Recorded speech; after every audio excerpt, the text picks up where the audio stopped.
So சென்னைக்கு வர்றதுக்கு யாரு உங்களுக்கு ஹெல்ப்ஃபுல்லா இருந்தாங்க? ஆர் எப்படி உள்ள வந்தீங்க? இன்ஃபேக்ட் நீங்க சொல்றப்போ ரொம்ப அவேவா இருக்கு உங்களை விட்டு. ஆமாம், எப்படி வந்தீங்க? சினிமாவுக்கு போகணுன்னு தோணிடுச்சு. சினிமாவை பற்றி நிறைய படிக்க ஆரம்பிச்சிட்டேன். சினிமாவை பற்றி நிறைய பார்க்க ஆரம்பிச்சிட்டேன். அதுக்காக பண்ணணும்னு அப்போ இந்த பூ படத்தினுடைய சிறுகதை வெயிலோடு போயின்னு அந்த கதையை படித்தோன்னு இந்த பொண்ணுடைய லைஃப், இந்த பொண்ணுடைய மனசை உலகத்துக்கு சொல்லணும்டா அப்படின்னு தோணிடுச்சு. உண்மையாலுமே பூ தான் என்னை வந்து சினிமாவுக்கு கூப்பிட்டு வந்துச்சு. அது விடுங்க, நீங்கள் கேட்ட கேள்விக்கு என்ன பதில் அப்படின்னா, யாருமே தெரியாது சென்னையில். ஓகே. எங்கள் கூட படித்த பையன் வந்து சென்னை அங்கே சேலம் இப்பயும் வந்து சின்ன சின்ன ஊருங்களில் எக்ஸிபிஷன் போடுவாங்க தெரியுங்களா? நீங்கள் எந்த ஊர்? நாகர்கோவில். எக்ஸிபிஷனில் அதாவது மே ஜூனில் போடுவாங்க. ஆமாம். அந்த எக்ஸிபிஷனில் என் ஃப்ரெண்டு கார்த்தியை பார்த்தேன்.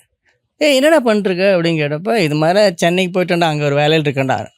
தட் வெரி மொமெண்ட் நான் டைரக்டர் ஆகிட்டேன்னு திங்க் பண்ண ஆரம்பிச்சேன்.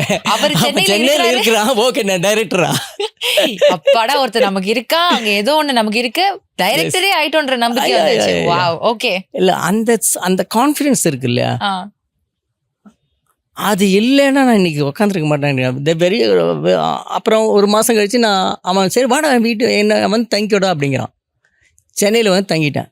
அது செம்ம ட்ராட். அது அந்த மந்த்து பயங்கரம். அப்போல்லாம் வாட்டர் ஸ்கேர்சிட்டி இருந்தது, இப்பயும் இருக்கும். இதில் சில இடங்கள், நிறைய இடங்கள்ல இருக்குது, நமக்கு தெரியறதில்ல.